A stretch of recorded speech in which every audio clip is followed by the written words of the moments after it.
आपल्यापैकी अनेकांना वाटतं की घर घेतलं, भाड्याने दिलं की झालं. जे भाडं येतंय ते आपलं उत्पन्न. एकदम सरळ सोपं गणित. हो, पण आयकर विभागाची गणितं इतकी सोपी नसतात नाही का? अगदी. मालमत्तेतून मिळणाऱ्या उत्पन्नावर कर कसा लागतो हा एक मोठा म्हणजे चक्रव्यूहच असू शकतो. आज आपण नेमका हा चक्रव्यूह भेदणार आहोत. नक्कीच. आपल्याकडे या विषयावर काही सविस्तर माहिती आणि नियम आहेत. चला तर या विषयाचा जरा खोलात जाऊन विचार करूया. हो, आणि हा विषय महत्वाचा आहे कारण मालमत्ता ही अनेकांसाठी एक मोठी गुंतवणूक असते. बरोबर. पण त्यातून मिळणाऱ्या उत्पन्नाचं कर नियोजन करणंही तितकंच गरजेचं आहे.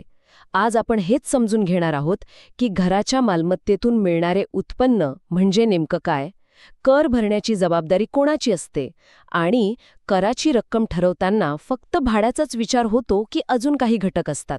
बरोबर. चला तर मग अगदी सुरुवातीपासून सुरुवात करूया. घराच्या मालमत्तेतून मिळणारं उत्पन्न या व्याख्येत नक्की काय काय येतं? म्हणजे फक्त राहण्याची घरं की दुकानं किंवा ऑफिसेस पण येतात? नाही, यात सगळंच येतं. घर, दुकान, ऑफिसची इमारत, गोदाम. इतकंच नाही तर त्या इमारतीला लागून असलेली जमीन, म्हणजे समजा पार्किंगची जागा, या सगळ्याचा समावेश होतो. अच्छा. पण इथे एक कळीचा मुद्दा आहे जो आपल्या स्रोतांमध्ये स्पष्टपणे सांगितला आहे. तो म्हणजे मालकी. मालकी? हो, या शीर्षकाखाली कर भरण्यासाठी ती व्यक्ती त्या मालमत्तेची मालक असणं बंधनकारक आहे. अच्छा, म्हणजे मी जर भाड्याने घर घेतलं आणि तेच घर दुसऱ्याला जास्त भाड्याने दिलं, म्हणजे ज्याला आपण सबलेटिंग म्हणतो, तर मला मिळणारं उत्पन्न या प्रकारात नाही मोडणार? अगदी बरोबर. सबलेटिंगमधून मिळालेला नफा हा घराच्या मालमत्तेतून मिळणारे उत्पन्न मानला जात नाही. मग तो कुठे जातो? तो इतर स्रोतांमधून मिळणारं उत्पन्न किंवा काही वेळा व्यवसायातील उत्पन्न म्हणून गणला जातो. त्यामुळे मालकी हा शब्द इथे खूप महत्वाचा आहे. पण इथेच एक खूप रंजक आणि थोडी विचित्र वाटणारी संकल्पना येते.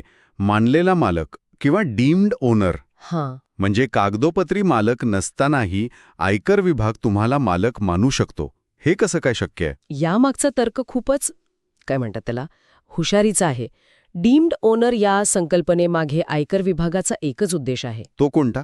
त्यांना कागदावर कोणाचं नाव आहे यात रस नाही, तर त्या मालमत्तेचा खरा फायदा कोण घेत आहे यात रस आहे.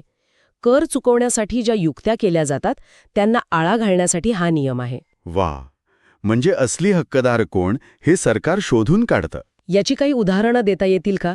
म्हणजे कधी एखाद्या व्यक्तीला डीम्ड ओनर मानलं जातं? हो, नक्कीच. याची काही स्पष्ट उदाहरणं आहेत. समजा एखाद्या व्यक्तीने कर वाचवण्यासाठी आपली मालमत्ता पुरेशी रक्कम न घेता आपल्या पत्नीच्या किंवा अज्ञान मुलाच्या नावावर केली. असं होतं अनेकदा. हो, तर कागदोपत्री मालक जरी पत्नी किंवा मूल असले तरी आयकर विभाग हस्तांतरण करणाऱ्या मूळ व्यक्तीलाच मानलेला मालक समजेल आणि कर त्याच्याकडूनच वसूल करेल. अच्छा, म्हणजे नावाला मालमत्ता दुसऱ्याच्या नावावर करून कर वाचवता येणार नाही. हे तर चांगलंच आहे. अजून कोणती परिस्थिती असू शकते? दुसरी परिस्थिती म्हणजे सहकारी गृहनिर्माण संस्थांमध्ये, म्हणजे आपल्या कॉपरेटिव्ह हाऊसिंग सोसायट्या. हो. तिथे इमारतीची मालकी सोसायटीच्या नावावर असते, पण प्रत्येक सभासदाला एक फ्लॅट किंवा घराचा भाग वाटून दिलेला असतो. बरोबर? हो, बरोबर. अशा वेळी तो सभासद त्या फ्लॅटचा मानलेला मालक मानला जातो आणि त्यालाच कर भरावा लागतो. हे तर आपल्यापैकी अनेकांना लागू होतं. आणि एक भाडेपट्ट्याबद्दल म्हणजे लीजबद्दल पण एक नियम आहे ना? तो खूपच अनपेक्षित आहे. हो, तो नियम खरंच वेगळा आहे. जर एखाद्या व्यक्तीला एखादी मालमत्ता 12 वर्षांपेक्षा जास्त कालावधीसाठी लीजवर मिळाली असेल, तर तो भाडेकरू म्हणजे लेसी. तोच मालक मानला जातो. हो, तोच त्या मालमत्तेचा मानलेला मालक मानला जातो. म्हणजे विचार करा, तुम्ही मालक नसतानाही फक्त दीर्घकालीन लीजमुळे कराची जबाबदारी तुमच्यावर येते. म्हणजे या सगळ्या नियमांमागचा उद्देश हाच आहे की जो व्यक्ती मालमत्तेचा आर्थिक फायदा घेत आहे त्यानेच कर भरावा. अगदी. हे तर खूपच महत्वाचं आहे. म्हणजे मालकीचा मुद्दा आपण समजून घेतला. आता पुढचा प्रश्न. अनेकदा घरमालक फक्त घराचं भाडं आकारत नाहीत. फर्निचर, लिफ्ट, सुरक्षा, पाणी अशा सुविधांसाठी अतिरिक्त शुल्क घेतात. हो, त्याला संयुक्त भाडे किंवा कॉम्पोजिट रेंट म्हणतात. तर मग या संपूर्ण रकमेवर घराच्या मालमत्तेतून उत्पन्न म्हणून कर लागतो का? नाही. इथे आयकर विभाग पुन्हा एकदा बारकाईने विचार करतो. जर तुम्ही देत असलेल्या सुविधा आणि मालमत्ता अविभाज्य असतील. अविभाज्य म्हणजे? म्हणजे त्या वेगळ्या करताच येत नसतील. समजा तुम्ही एखादं पूर्णपणे सुसज्ज हॉटेल किंवा चित्रपटगृह मशिनरी सकट भाड्याने दिलं. इथे तुम्ही इमारत आणि मशिनरी वेगळी करू शकत नाही. बरोबर. अशा वेळी मिळणारं संपूर्ण भाडं हे व्यवसाय आणि पेशापासून नफा किंवा इतर स्रोतांमधून मिळणारे उत्पन्न म्हणून गणलं जाईल. घराच्या मालमत्तेतून उत्पन्न म्हणून नाही. आणि जर त्या सुविधा वेगळ्या करता येत असतील तर, समजा मी माझं घर दिलं आणि सोबत फ्रीज आणि वॉशिंग मशीनसाठी महिन्याला 2,000 रुपये अतिरिक्त आकारले. त्या परिस्थितीत भाड्याची विभागणी होते. घरासाठी मिळणारं भाडं घराच्या मालमत्तेतून मिळणारे उत्पन्न याखाली येईल. आणि ते 2,000 रुपये आणि फ्रीज वॉशिंग मशीनसाठी मिळणारे 2,000 रुपये इतर स्रोतांमधून मिळणारे उत्पन्न याखाली करपात्र ठरतील. जरी तुम्हाला भाडेकरूकडून एकत्रित रक्कम मिळत असली तरी करासाठी तिची विभागणी करणं आवश्यक आहे. ठीक आहे, हे स्पष्ट झालं. आता आपण त्या भागाकडे येऊया जो सगळ्यांना थोडा किचकट वाटतो, प्रत्यक्ष कराची गणना. याची सुरुवात होते एकूण वार्षिक मूल्य किंवा ग्रॉस ॲन्युअल व्हॅल्यू GAV पासून. हे GAV म्हणजे नेमकं काय आणि ते कसं काढतात? गाव काढण्याची प्रक्रिया थोडी गुंतागुंतीची वाटू शकते, पण आपण ती सोप्या पद्धतीने समजून घेऊ. समजा अंजली नावाच्या व्यक्तीचा पुण्यात एक 2 BHK फ्लॅट आहे जो तिने भाड्याने दिला आहे.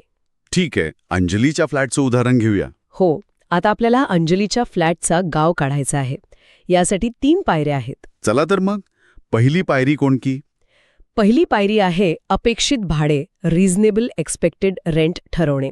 म्हणजे आयकर विभाग म्हणतो की तुमच्या मालमत्तेतून किती भाडं मिळायला हवं याचा आम्ही एक अंदाज लावू. अंदाज तो कसा लावणार? हा अंदाज 2 गोष्टींवरून ठरतो. एक म्हणजे नगरपालिका मूल्य, म्युनिसिपल व्हॅल्यू, म्हणजे महानगरपालिकेच्या रेकॉर्डनुसार तुमच्या घराचं भाडं किती आहे. आणि दुसरं म्हणजे वाजवी भाडे, फेअर रेंट, म्हणजे तुमच्या परिसरात तशाच प्रकारच्या घराला किती भाडं मिळते. म्हणजे सोप्या भाषेत सरकारी दर आणि बाजारभाव. मग यापैकी कोणतं धरायचं? या दोन्हीपैकी जी रक्कम जास्त असेल ती अपेक्षित भाडे म्हणून गणली जाते. अच्छा. समजा अंजलीच्या फ्लॅटचं नगरपालिका मूल्य वर्षाला 1,20,000 रुपये आहे, म्हणजे महिन्याला 10,000. पण त्याच परिसरात तशाच फ्लॅटला महिन्याला 15,000 रुपये भाडं मिळते, म्हणजे वर्षाला 1,80,000. तर आयकर विभाग 1,80,000 रुपये ही रक्कम विचारात घेईल. म्हणजे सरकार नेहमी स्वतःच्या फायद्याचा विचार करतं. पण इथे प्रमाणित भाडे किंवा स्टँडर्ड रेंट म्हणून पण एक गोष्ट आहे ना? हो, जर मालमत्ता भाडे नियंत्रण कायद्याखाली येत असेल तर एक प्रमाणित भाडं ठरलेलं असतं. अशा वेळी तुमचं अपेक्षित भाडं या प्रमाणित भाड्यापेक्षा जास्त असू शकत नाही. ही मालकांसाठी एक मर्यादा आहे बरं का. ठीक आहे, म्हणजे पहिली पायरी झाली अपेक्षित भाडं काढण्याची. आता दुसरी पायरी. दुसरी पायरी आहे प्रत्यक्ष मिळालेले भाडे, ॲक्च्युअल रेंट काढणे. अंजलीला तिच्या भाडेकरूकडून वर्षाला खरंच किती भाडं मिळालं याचा हिशोब इथे करायचा. समजा अंजलीचं भाडं महिन्याला 16,000 रुपये आहे, म्हणजे वर्षाला 1,92,000 रुपये. हां. पण जर भाडेकरूने 2 महिन्यांचं भाडं दिलंच नाही तर ते न वसूल झालेले भाडे म्हणजे अनरिअलाइज्ड रेंट म्हणून वजा करता येतं. थांबा, म्हणजे भाडेकरू पैसे न देता पळून गेला तर तेवढं भाडे उत्पन्नातून वजा करता येतं? यासाठी काही अटी असतीलच ना? नक्कीच. यासाठी 4 प्रमुख अटी आहेत. 1. तुमची भाड्याची मागणी खरी असली पाहिजे. 2. तुम्ही त्या भाडेकरूला घर खाली करायला सांगितलं पाहिजे. किंवा त्याने ते केलं पाहिजे. हो. 3. तो भाडेकरू तुमच्या दुसऱ्या कोणत्याही मालमत्तेत राहायला नको. आणि 4. तुम्ही ते भाडं वसूल करण्यासाठी कायदेशीर पावलं उचलली पाहिजेत. या अटी पूर्ण केल्या तरच ते न वसूल झालेलं भाडं वजा करता येतं. म्हणजे नुसतं भाडं मिळालं नाही म्हणून चालणार नाही, ते वसूल करण्यासाठी तुम्ही प्रयत्न केले हे दाखवावं लागेल. ठीक आहे. आता तिसरी आणि अंतिम पायरी. तिसरी पायरी आहे GAV निश्चित करणे. आता आपल्याकडे 2 रकमा आहेत. पायरी 1 मधून आलेलं अपेक्षित भाडं, जे अंजलीच्या बाबतीत 1,80,000 रुपये होतं. बरोबर. आणि पायरी 2 मधून आलेलं प्रत्यक्ष भाडं, जे 1,92,000 रुपये आहे, जर सगळं भाडं मिळालं तर. GAV म्हणजे या दोन्हीपैकी जी रक्कम जास्त असेल ती. इथे 1,92,000 रुपये जास्त आहेत, त्यामुळे अंजलीचा GAV 1,92,000 रुपये असेल. पण एक मिनिट, जर अंजलीचा फ्लॅट वर्षभरात 2 महिने रिकामाच होता, त्यामुळे तिला प्रत्यक्ष भाडं फक्त 10 महिन्यांचंच मिळालं असेल, म्हणजे 1,60,000 रुपये. हां. आता तर तिचं प्रत्यक्ष भाडं 1,60,000 हे अपेक्षित भाड्यापेक्षा 1,80,000 कमी आहे. मग आता काय? हा एक खूप महत्वाचा मुद्दा आहे आणि इथे कायद्यानं घरमालकाला दिलासा दिला आहे. तो कसा? जर मालमत्ता रिकामी म्हणजे वेकंट असल्यामुळे प्रत्यक्ष मिळालेले भाडे हे अपेक्षित भाड्यापेक्षा कमी झाले असेल तर ते कमी असलेलं प्रत्यक्ष भाडंच जीएव्ही मानलं जातं. अच्छा. म्हणजे या परिस्थितीत अंजलीचा जीएव्ही 1,60,000 रुपयेच धरला जाईल, 1,80,000 नाही. हा एक महत्वाचा अपवाद आहे. छान. म्हणजे जीएव्ही कसं काढायचं हे आता स्पष्ट झालं. एकदा जीएव्ही निश्चित झाल्यावर करपात्र उत्पन्न काढण्यासाठी यातून काही खर्च वजा करायला मिळतात. त्याला आपण वजावटी किंवा डिडक्शन्स म्हणतो, बरोबर? हो, जीएव्हीमधून 3 मुख्य वजावटी मिळतात. पहिली म्हणजे तुम्ही भरलेला नगरपालिका कर म्हणजे म्युनिसिपल टॅक्सेस, जसं की मालमत्ता कर, पाणीपट्टी इत्यादी. म्हणजे प्रॉपर्टी टॅक्स. हो, अंजलीने जर वर्षात 10,000 रुपये मालमत्ता कर भरला असेल तर तो तिच्या जीएव्हीमधून वजा होईल. पण इथे एक अट आहे ना, की तू कर मालकानेच भरलेला असावा. अगदी बरोबर. 2 महत्वाच्या अटी आहेत. एक, तो कर मालकाने स्वतः भरलेला असावा. जर भाडेकरूने भरला असेल तर त्याची वजावट मालकाला मिळत नाही. आणि दुसरी अट? दुसरी अट म्हणजे तो कर त्या आर्थिक वर्षात प्रत्यक्ष भरलेला म्हणजे ॲक्च्युली पेड असावा. जर कर थकीत असेल तर त्याची वजावट मिळणार नाही. ठीक आहे. म्हणजे जीएव्ही मधून मालमत्ता कर वजा केला, यानंतर जी रक्कम उरते तिला निव्वळ वार्षिक मूल्य किंवा एनएव्ही म्हणतात. आता पुढची वजावट कोणती? दुसरी आणि सर्वात सोपी वजावट आहे प्रमाणित वजावट म्हणजे स्टँडर्ड डिडक्शन. ती किती असते? तुमच्या नॅवच्या सरसकट 30% रक्कम तुम्हाला वजावट म्हणून मिळते. 1 मिनिट. सरसकट 30%. म्हणजे मी घराच्या दुरुस्तीवर किंवा देखभालीवर 1 रुपयाही खर्च केला नाही तरी मला ही सूट मिळणार. हे तर खूपच उदार वाटतंय. हो, आणि म्हणूनच ही खूप फायद्याची आहे. यामागे सरकारचा उद्देश हा आहे की घरमालकाला प्रत्येक लहानसहान खर्चाचा हिशोब, जसं की रंगरंगोटी, प्लंबिंग, हो, त्या पावत्या सांभाळायला लागू नयेत. अगदी तुमचा प्रत्यक्ष खर्च 30%पेक्षा कमी असो वा जास्त, तुम्हाला ही 30% वजावट मिळतेच. ही तर खूपच चांगली गोष्ट आहे. आणि तिसरी, जी अनेक गृहकर्जधारकांसाठी सर्वात महत्वाची असते, ती म्हणजे कर्जावरील व्याजाची वजावट. अगदी बरोबर. कलम 24(ब) अंतर्गत तुम्ही मालमत्ता खरेदी करण्यासाठी, बांधकाम करण्यासाठी, दुरुस्ती किंवा नूतनीकरणासाठी जर कर्ज घेतलं असेल तर त्या कर्जावर भरलेल्या व्याजाची तुम्हाला संपूर्ण वजावट मिळते. संपूर्ण, काही मर्यादा नाही. वाड्याने दिलेल्या मालमत्तेसाठी कोणतीही कमाल मर्यादा नाही. अंजलीने वर्षाला 3 लाख रुपये व्याज भरलं असेल तर तिला संपूर्ण 3 लाखांची वजावट मिळेल. वा. पण या व्याजाचे पूर्व बांधकाम आणि बांधकाम पश्चात असे 2 प्रकार आहेत असं मी वाचलंय. ते काय आहे? हो, बांधकाम पूर्ण झाल्यानंतर तुम्ही जे व्याज भरता ते तुम्हाला त्याच वर्षी वजावट म्हणून मिळतं.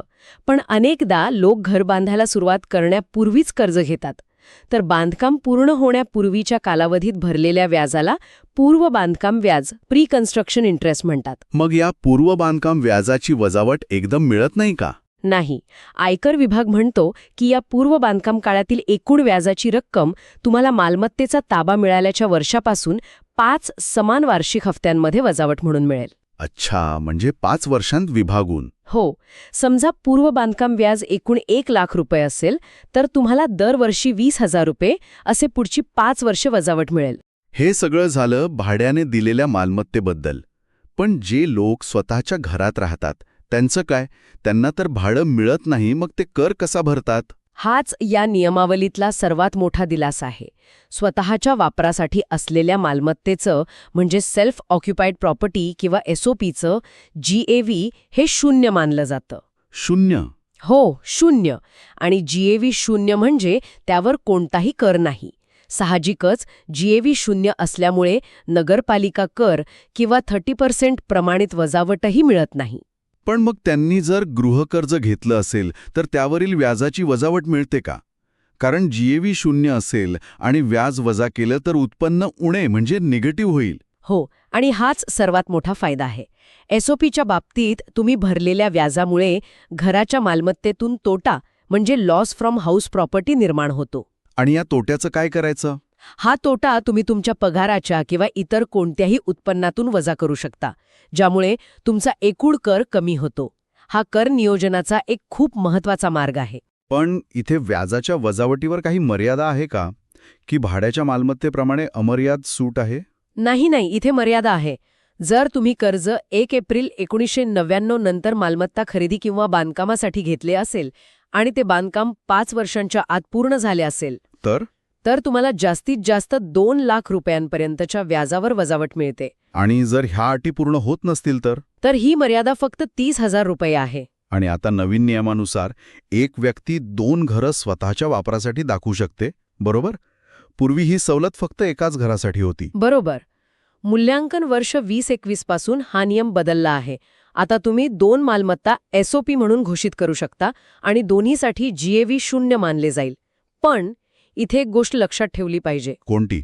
सरकारने एका हाताने सवलत दिली असली तरी दुसऱ्या हाताने मर्यादा कायम ठेवली आहे.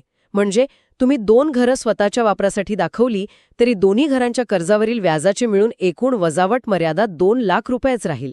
अच्छा, ती दुप्पट होऊन 4 लाख होणार नाही? नाही, होणार नाही. हा एक महत्वाचा मुद्दा आहे. तर आजच्या या सविस्तर चर्चेतून एक गोष्ट स्पष्ट झाली की घराच्या मालमत्तेवरील कराची गणना म्हणजे फक्त भाड्यातून खर्च वजा करणं नव्हे, ही एक ठरलेली पद्धत आहे. हो, ज्यात अपेक्षित भाडं, प्रत्यक्ष भाडं, रिकामा काळ आणि विशिष्ट प्रकारच्या वजावटी या सगळ्याचा विचार केला जातो. आजचे महत्वाचे मुद्दे म्हणजे मालक आणि मानलेला मालक यातील फरक समजून घेणं. बरोबर, कारण कराची जबाबदारी त्यावर ठरते. त्यानंतर 30% सरसकट वजावट हा एक मोठा फायदा आहे. हो, आणि सर्वात महत्त्वाचं म्हणजे स्वतःच्या घरात राहणाऱ्यांसाठी गृहकर्जावरील व्याजाची वजावट कर वाचवण्यासाठी कशी मदत करते हे समजून घेणं.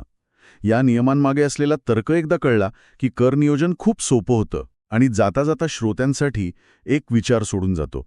आपल्या श्रोत्यांमध्ये बिल्डरसाठी एका विशेष तरतुदीचा उल्लेख आहे. बिल्डरने विक्रीसाठी बांधलेले फ्लॅट्स, ज्याला स्टॉक इन ट्रेड म्हणतात, ते विकले न गेल्यास बांधकाम पूर्ण झाल्याचं प्रमाणपत्र मिळाल्यानंतर 2 वर्षांपर्यंत त्या फ्लॅट्सचं वार्षिक मूल्य 0 मानलं जातं. ही एक महत्वाची सवलत आहे. तर प्रश्न हा आहे की या 2 वर्षांच्या कर सवलतीचा रिअल एस्टेट बाजारावर, विशेषतः नवीन घरांच्या पुरवठ्यावर आणि त्यांच्या किमतींवर काय परिणाम होत असेल यावर नक्की विचार करा.